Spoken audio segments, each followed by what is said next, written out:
Pinapahiga mo ba kami? Toy, Magpapaliwanag ka ba? Nautosan ka ng mga Kastilyo? We need to do something else. Something that would get in Don Pedro's head. We need to get his money. Roby, may kinalaman ka ba sa pagsabog ng simbahan? bakit naman kasi kailangan pa tayo bumaril-baril dito?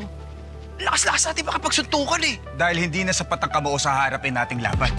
Kailangan nating matutunang gumamit nito. Gaano ba ang laman ng sinasabi niyong warehouse ng mga Perez? 55 billion pesos. Ang laman ng warehouse na yan.